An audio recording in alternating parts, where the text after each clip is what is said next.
LATD Nation, welcome back to the channel. Of course, welcome back to another terrifying Tuesday. This is your boy Jay. Sir. And this is RG from the 843, Rodney. Yes, sir. We are back with another movie review. Today we're going to be looking at the details of the classic, the legendary, the nostalgic, the terrifying 1992's Candyman, starring the legendary late great Tony Todd. Right off the bat, quick synopsis. For those who haven't seen it before, of course. Candyman also stars Virginia Madsen playing Helen Lyle, who is a reporter. Well, I don't know if she's a reporter. I think she's a grad student, actually. Oh, word. She's a grad student. She's like an anthropology student, something like that, yeah. Yeah, something like that. And she's writing like her final thesis paper before she completes graduate school. Oh, okay. Yeah. Yeah, okay. Well, I guess I was completely wrong about her being a reporter. But she's writing this story about the legend of Candyman. You know, is somewhat of a figment of people's imagination, but she's noticing that there are a bunch of strings of murders around, what is this, Chicago? Yeah, Chicago, South Side at that. Now, the thing is that she's writing her final thesis paper on urban legends, and rather than just do something like other people would do as they state in the movie, just, write about a little urban legend. Don't get too close to it, just kind of call it a day. No, she goes all in. She actually ventures to where he's been cited, where he's reported to do the majority of his work in an attempt to get as close to it as possible. Talks to some of the local people in the area, kind of get stories from them, get their perspective on it, and just see whether or not the legend is real or not. Yeah. Yeah, and well, she found out in more ways than one. She got an answer. I'll say that. Because one thing I'll say about this movie, it lives up to the hype. It lives up to its legendary status, man. It's from front to back. I don't even think I have to say what the score is by the end of this, but I will. Hats off to Virginia Madsen. She puts her foot in this performance for sure. Yeah, man. She definitely is. She carries this movie a little bit. She's the main focal point. It's very reminiscent of.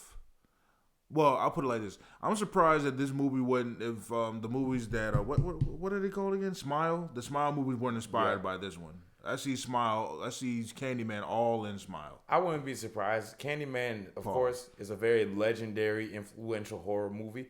It's actually, for me, I think this is the first time I've ever seen a horror movie outside of the 2021 remake that I saw when it first came out that stars a black person as the horror villain. Actually, I lied. There was Octavia Spencer back in the day, but I don't know how many people really remember that. That was a solid movie, too. I remember when I first saw that movie in theaters, literally I was the only person in there. It's like a Friday afternoon or something like that. And that's kind of a shame, because she was a good villain in the movie. Really good. Octavia Spencer killed that, but... She kills everything. Yeah. Octavia Spencer killed everything she in, low-key. Yeah, low-key. To me, she one of my favorite actresses. That's just seeing him in The Help. She said, what'd she say, eat my shit? Yeah. I kind of refuse to watch The Help for a lot of reasons, but shit, mainly just one. But anyway. But we digress. Nah, like this movie, like she definitely is like the heart and soul of this. Well, yeah. I would say so. Yeah, I'd say so too. Yeah, she's definitely the heart and soul of this film who brings a very riveting performance from being this, kind of like aloof character. She's just everybody's trying to tell her that Candyman is real. This ain't no joke. This, that, and the third. And she's just kind of like, well, okay, yeah, yada yada. I'm just doing this for my research paper. She's very driven to find out the legend behind it and to see if this is actually fact or fiction. Right, exactly. And yeah, she finds out for sure, man. Oh, yeah, for sure. She most definitely. Oh, yeah. She said his name a couple of times. Boy, that nigga came knocking. Exactly. Because it starts off like when Tony Todd first appeared. He doesn't appear a lot in this movie, funny enough. Funny enough, you're actually right. Like, he really doesn't appear until probably about 30 or so minutes in, I think. Yeah, no, because they're busy setting up the story. They found a guy who who people think is Candyman because of but it turns out he was the leader of a gang and everything. She identifies him in those little booths that police stations have. Yeah. And, you know, and then after that, that's when Candyman finally appears, when she's like in a parking garage. Because the legend behind Candyman is that he was the son of a slave that received the best schooling, the best education, was an artist, sort of protege, or like a prodigious sort of like artist, like protege, whatever you want to say, protege, prodigy, don't really matter. Oh no, prodigy. The point is he's damn good at what he do or what he did. He ends up falling in love with like a white woman. Yeah. And, you know, we don't really have to say, but in those times that was not exactly most favored upon, you know. That wasn't exactly something that people showed a lot of courtesy towards, let's just say. Hence why he has the hook for a hand. I mean, he's called Candyman. I thought it was because he was a nice guy. Definitely. Anyway, so yeah, like, and that's one of the biggest interesting parts about his characters too. His backstory. It's just like, it's heart wrenching. It's riveting. You see why he's mad, but when if that happened to me, I'd be Candyman too. Nah, but my the thing way is they did him. I mean, I wouldn't kill innocent people. Oh, I go after the motherfuckers blind. I mean, who's to say that he didn't already though? They may very well be dead. Bro, I would rather see a movie about that. Like, that would be a good idea, actually. I want to see a movie about that, but you know, of course, rest in peace, Tony Todd. Like, and he's another person who gives another good performance and a great performance, star-making performance. Like from the front to the back. When you first meet him in that parking garage, he's like talking about hell, and I'm like, oh shit. Yeah, no, it's like it's a very, because they've set him up so well and they've kind of faked you out. But then when he finally shows up, it's like, oh, this is the real deal. You're right. And like, one thing, like you said, that I do like is that they did a good job of using him sparingly, because I feel like we've gotten to a point to where now they feel like they have to constantly show you the monster, show you the entity. With this movie, you really only see him but maybe 4 or 5 times. Yeah, 4 or 5 times, yeah. And I agree with that, because he was kind of like the Thing in that regard, of which we reviewed on the channel as well. Y'all go check that out. Shameless plug. Yes, sir. And he was very much the Thing in that regard, and it's because his presence is felt throughout the whole movie. Yeah, for sure. The whole movie, from even before we even see him, there's so many like tales and of his deeds and stories about what he's done, newspaper articles, like. There's proof that he was out here, but just nobody believed it because, well, he was just a folktale at the time. And I like it because it kind of plays in that whole urban legend thing, kind of growing up. Because we all heard like an urban legend story or two, you know, don't do this because this person, whether it's like the Bloody Mary thing, yeah, which I had never done to this day, never will. I don't even know what that is. Shit, I don't even remember quite what it was, and I don't care to remember. Yeah, I don't know what it was. I never heard about it. Or like, don't pick up a Ouija board. Never did that. No. Hell no. They talk about those magic 8-ball things. No, like, I'm good. You got it. You got it, big dog. Come on, man. You're just being scared. You're just scared. You damn right I'm scared. You damn scared. Exactly. Like, ooh. And I'll be scared. Shit. Y'all know my motto, cold day in hell. But anyway, facts.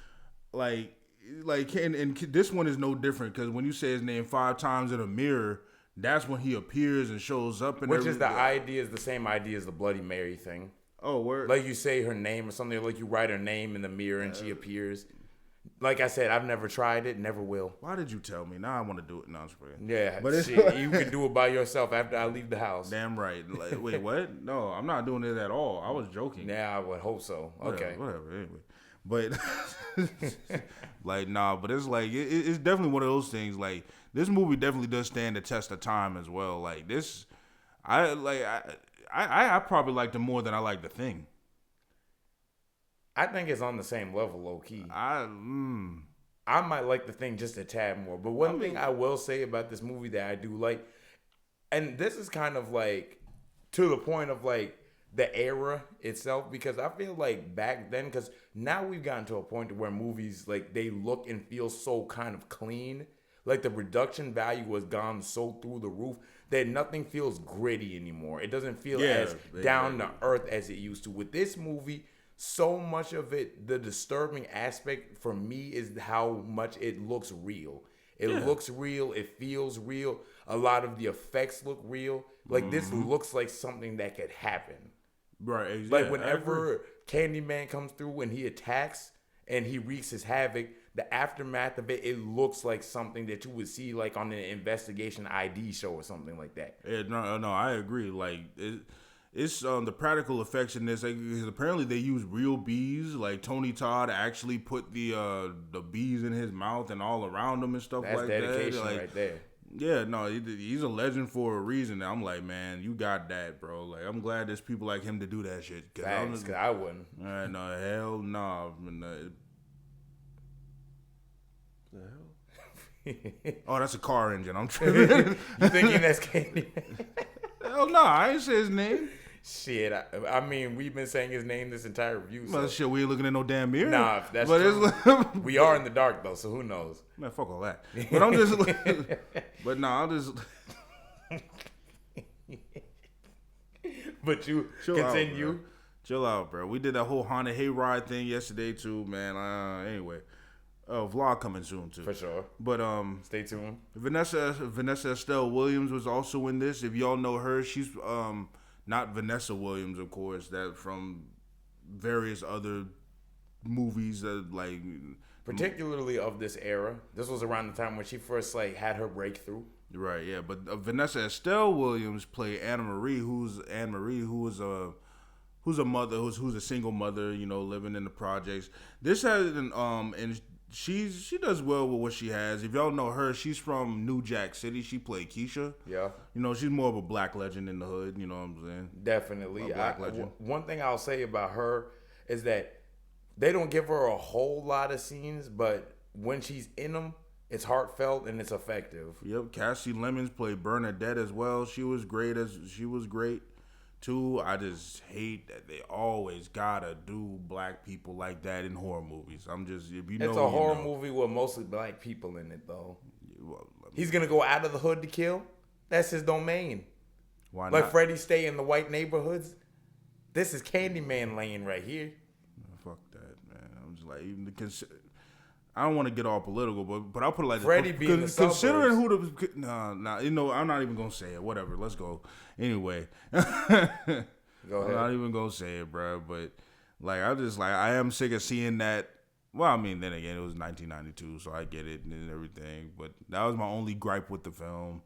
But nah, I'm playing. But yeah, no, Cassie Lemons, for the little time she has, she does good as well. There's also a lot of commentary about like poverty-stricken homes and everything, and projects and ghettos, quote unquote, and everything too. About like, and I'm glad that they actually added that in this movie as well. And that's one thing I do like about the movie is that it does a good job of blending these two ideas. Because you don't really see a whole lot of horror movies take place in this kind of environment that's played for seriousness. I mean, you had like Vampire in Brooklyn back then as well, but that's not really a horror movie for real. Like, that's not really meant to be. That's more of a comedy to me. Yeah, it's like how Scary Movie is, just a satirical satirical horror movie comedy type deal. Yeah, and it's not meant to be scary. But that's the thing about this movie is that it actually takes its subject matter seriously, and it really sort of it gives more of a nuanced perspective on how trauma can affect a neighborhood and how not just poverty, but just how a cycle of violence can really sort of break a community apart, which is a very different way of doing things than we're used to seeing when it comes to more urban set movies like this. So I did appreciate that aspect of it for sure. I did as well. I definitely did as well, man. It's just, this movie was just good from front to back. It's like, and it's a classic for a reason. It's loved for a reason. And I'm glad that we finally got a chance to review this, because I've been wanting to review this one for a while. Oh, yeah, for sure. I agree. I definitely give it a high heat. I enjoyed it. No, weird word. Yeah, I'd give it a high heat. I'll give it a flawless victory.